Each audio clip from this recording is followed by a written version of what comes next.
Alright, and welcome back to Overly Demotional. It feels like I've been practically trapped here without being able to escape for a very long time. It's almost like I'm living in a fortress. Hey, by the way, our demo today is actually going a little bit old school, and it is called The Fortress. And definitely looks like a little bit of an old school dungeon crawler, but with more like turn-based mechanics. So I'm not exactly sure what to expect from this, but I thought that it might be nice to try and see something inspired by a bygone past. Maybe we can figure out if there was a reason why we abandoned it or not. So let's find out with the Fortress. Alright, so I have some options here. We can do the Fighter, which is seasoned in even the toughest battles with the physique that balances dodging and critical hits. Okay, so that's kind of your bread and butter. We have a Sorcerer with 4 eyes. Master of the deadly spells, excellent at landing critical hits, but disadvantaged when it comes to dodging. Okay. And the Assassin. Used to moving in the shadows and striking with precision, skilled at dodging, but weak in landing critical hits.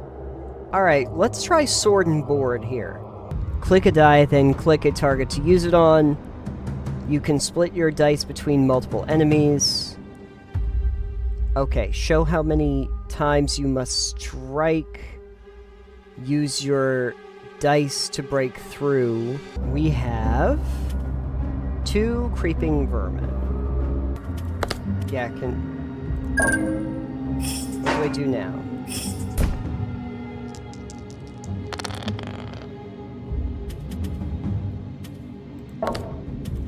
Okay.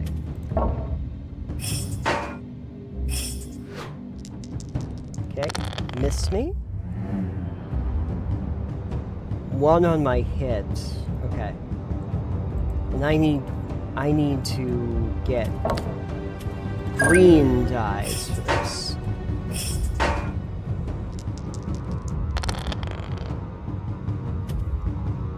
Nothing.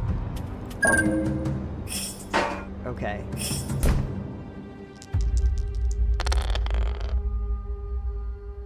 Oh, 3.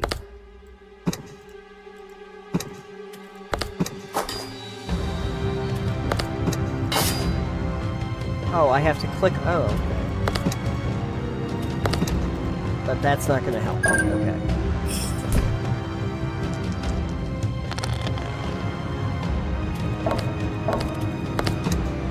Okay, and so that doesn't work at all because I need to have a green. Okay. Steel bracelets. Sturdy bands, not elegant perhaps, but forged to endure. The empty side of the strength die gains the shield effect. And I would put that in my strength piece. Fruit basket. I will take that and eat it. And all of a sudden, I'm very powerful. I have recovered my health. Okay, we've got a necrotic scavenger, and we have a pestilent rat. Okay. So I have to match colors for this. So, like... Okay. Great. I do not have blue, which I would need for this guy, so I can't do anything.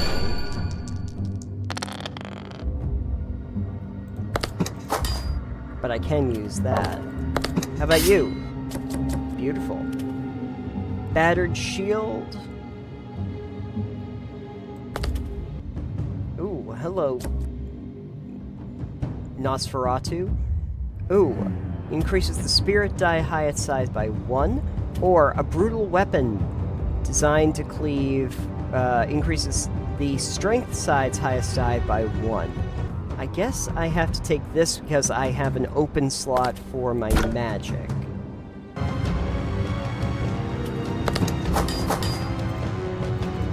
Okay, so I can get rid of... Great.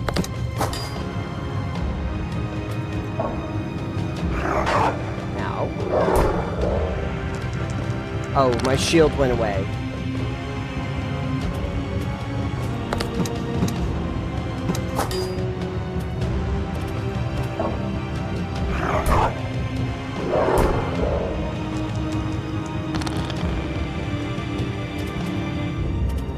Can't do anything this round.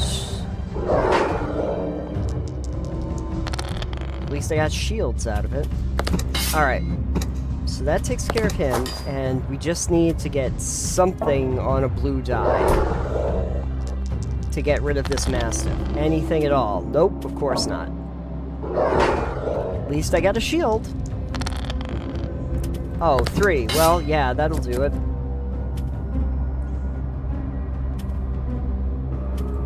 Shield. Put the shield on.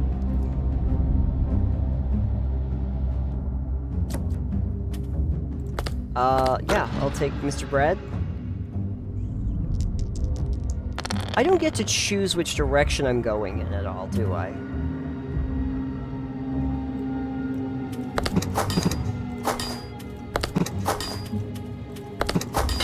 See if we can get rid of him. Alright.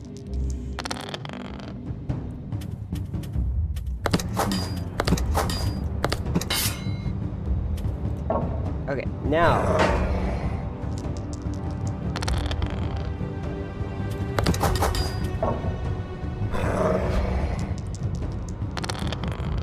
It's an interesting system where they have to take different color damage.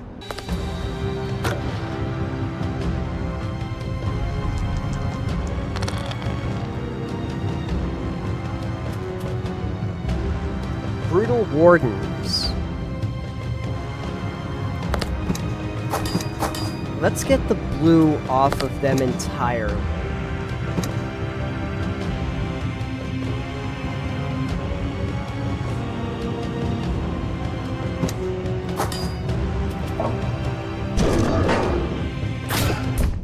Ow.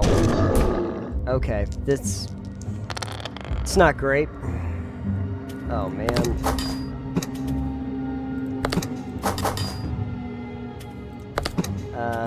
Yeah. I mean, at least I get a couple shields out of it. Well, I guess I can get rid of you. And how about you? Can I get rid of you? Okay. Ow. Well, I'm down to 3. I guess get rid of you, and I really need life here. Or, okay. Parchment inscribed with protective wards, the empty side of the spirit die gains the shield effect. All the dies have shield effects now. Okay. Hi, Cruel Bailiff. You sound fun. Let's, get you two right out of the way.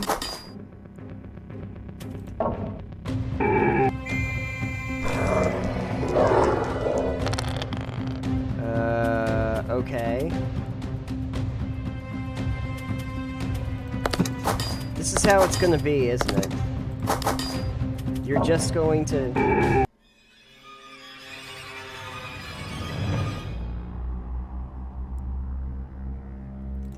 Alright, let's try that again. Let's try the assassin. Now that I kinda understand the process...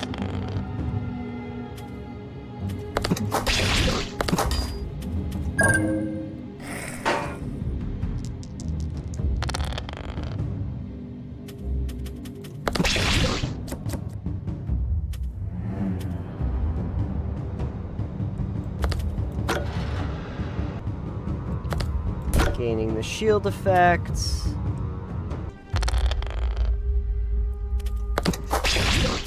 if we can kind of get rid of these guys.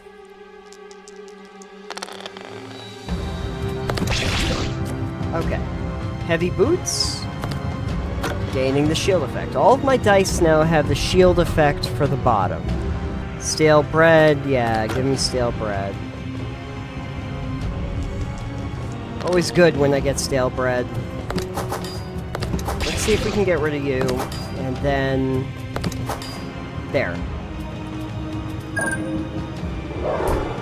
Ow. Should be able to get rid of him with, nope. We already have what we want. I've already gotten the loadout that I want here.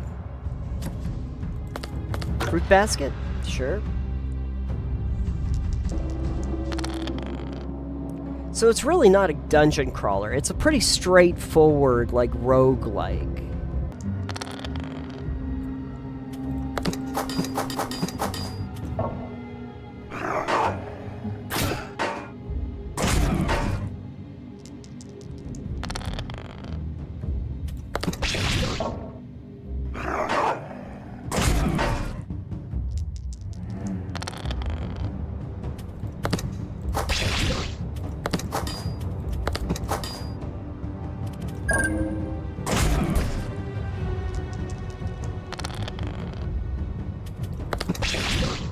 And you're gone. Let me get me nice...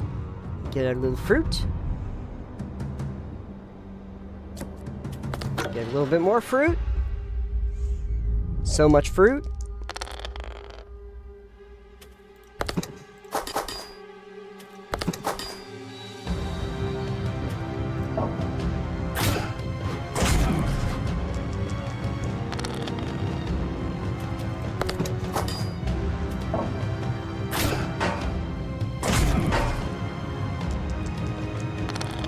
Yeah, having the shield dice really does help out tremendously.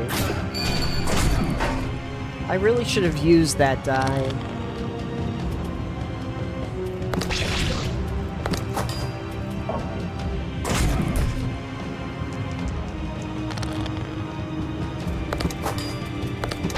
Just get him out of there.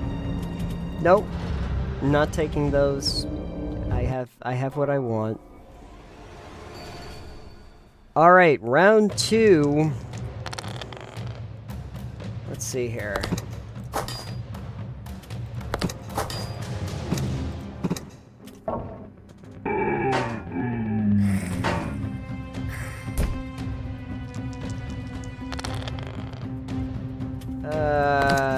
Yeah.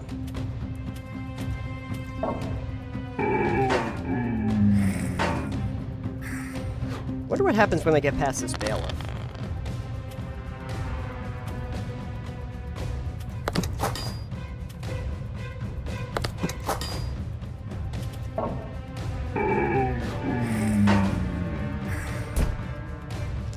If I just get rid of the bailiff, will he stop doing things?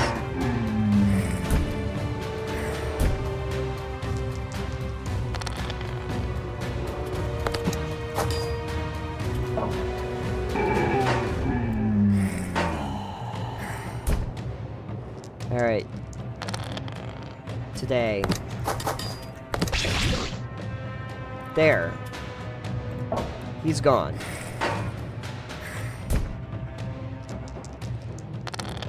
Now I just gotta get rid of the rest of you.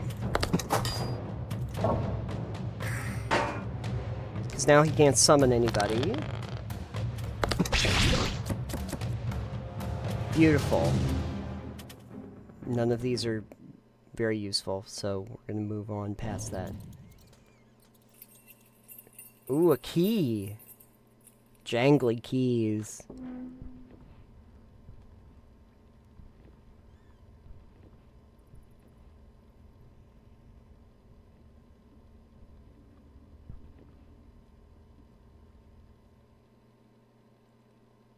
Oh, okay. That was the demo. I want to be honest with you. That's really a no. I mean the combat system, while interesting, also feels incredibly random. Going into it with like a red, green, and blue color schema so that I can just peg them away with those particular ones. There's not a lot of actual agency that you get out of that, except for, you get a couple extra pieces of equipment that you get to use that change those dice a little bit, but there's not a lot for you to actually do here. There's also no, like, alternate paths. It's not like a dungeon crawler where I go into different directions and, you know, explore the place. I'm just going forward. That's all I'm actually doing in the game, and so it's just a very linear path. This would actually, honestly, kind of be an ignore for me. It does have mixed reviews, about 64%, and it's not expensive. If any of this looked anywhere near interesting to you, it's like $7. It says that it was recommended to me mostly because I had played Halls of Torment. They say it's similar to Halls of Torment. It is not at all like Halls of Torment. Just for the record, if you're not familiar with Halls of Torment, that's like a Survivor-like. That's like a Vampire Survivors, but more like classic Diablo style in its artwork and everything. This is not like that at all. I don't know.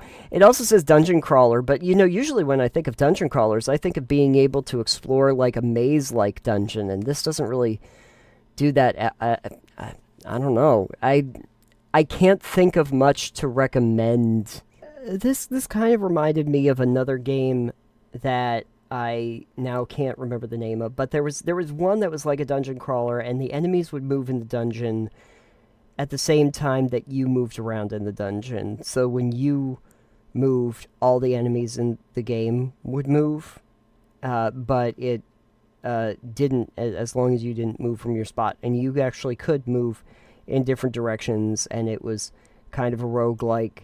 And so that had a lot more stuff going on for it. And then you'd end a run, and you might unlock stuff so that you had options for your next run. And for the life of me, I'm looking through like every game library I have, and I can't remember what it was called. And maybe I'll think of it later. I don't know. But anyway, it must have made a real impression on me. But at least that one that I can't remember the name of seemed to have a lot more going for it. So this is, yeah, I would definitely pass on this one. We're ignoring it, is what we're doing. Guess I'm never really getting out of this dungeon then. A dungeon of my own making, it feels like. I'm realizing I could probably just leave. Like, whenever I wanted to. And yet, here I am. Maybe we make our own hell. Ooh, I wonder if there's a game where you make your own hell. Could be like a colony building simulator. That would be fun. Or terrible. Or both.